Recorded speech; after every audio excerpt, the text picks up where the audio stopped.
اعوذ باللہ من الشیطان اللعین الرجیم بسم اللہ الرحمن الرحیم الحمد للہ رب العالمین والصلاة والسلام علی سیدنا محمد وعلی الطاہرین ولعن علی اعدائهم اجمعین من الآن الى قیام یوم الدین. اما بعد، عزیزان گرامی، سب سے پہلے آپ تمام حضرات کی خدمت میں ماہ مبارک رمضان کی مبارکباد پیش کرتا ہوں اور خدا کا لاکھ لاکھ شکر ہے، اس نے ایک بار پھر ہمیں یہ توفیق دی کہ ہم اس بابرکت مہینے میں اپنے گناہوں کا استغفار کر سکیں. عزیزان گرامی، یہ وہ مہینہ ہے کہ جس میں اللہ نے ہماری ہر سانس کو عبادت قرار دیا ہے. اللہ نے ہمارے سونے کو عبادت قرار دیا ہے.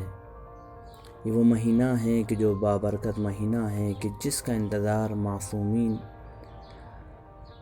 اہل بیت علیہم السلام کیا کرتے تھے.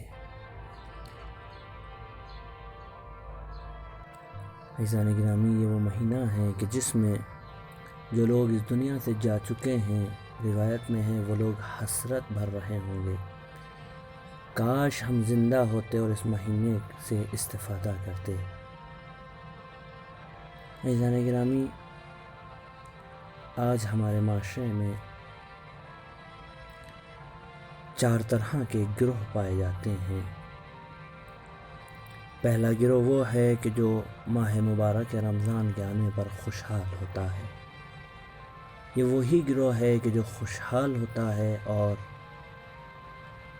کامیاب بھی ہے.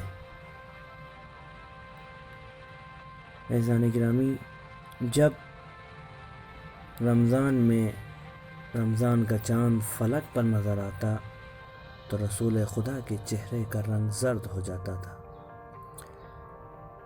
نماز زیادہ ہو جایا کرتی تھی اور اپنا وقت عبادت اور نماز اور لوگوں کی مدد کرنے میں بسر کیا کرتے تھے.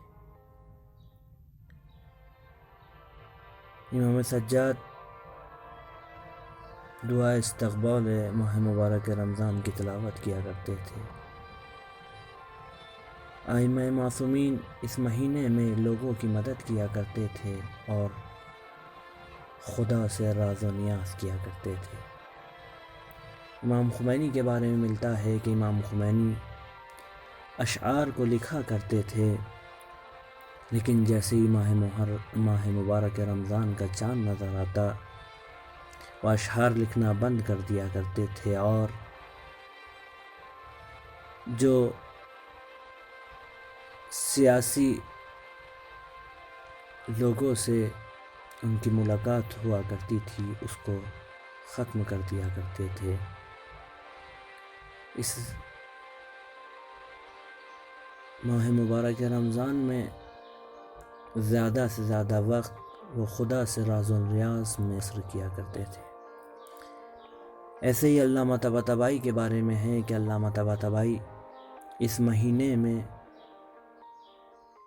راتوں کو بیدار رہا کرتے تھے اور خدا سے راز و نیاز کیا کرتے تھے، استغفار کیا کرتے تھے.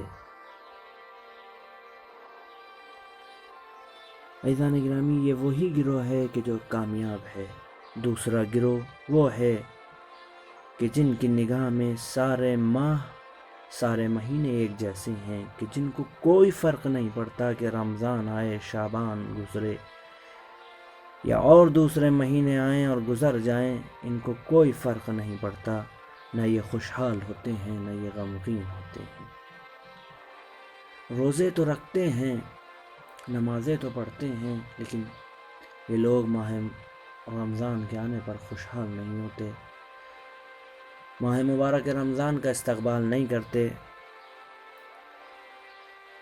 تیسرا گروہ وہ ہے کہ جو بہت برے لوگ ہیں، وہ لوگ جو ماہ مبارک رمضان کے آنے پر غمگین ہوتے ہیں کہ رمضان دوبارہ آ گیا، کس مصیبت میں ہم کو مبتلا کر دیا. عزیزان، ان لوگوں کو چاہیے کہ اپنے اندر غور و فکر کریں کہ جس ماہ میں رسول اللہ خوشحال ہیں، ائمہ خوشحال ہیں، اہل بیت علیہ السلام خوشحال ہیں کہ جو اللہ کا مہینہ ہے وہ اس میں غمگین ہے۔ ان کو چاہیے کہ وہ اپنے اندر فکر کریں کہیں ایسا تو نہیں کہ وہ دین سے دور جا رہے ہیں۔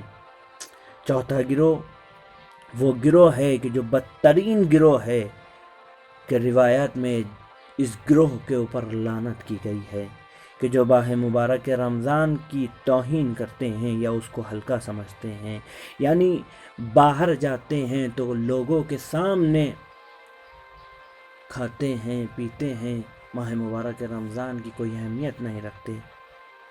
یہ بدترین گروہ ہے کہ جو ماہ مبارک رمضان کی توہین کرتے ہیں۔ عزیزان، روایت میں ہے کہ پسر ہارون رشید ابو عیسیٰ برادر مامون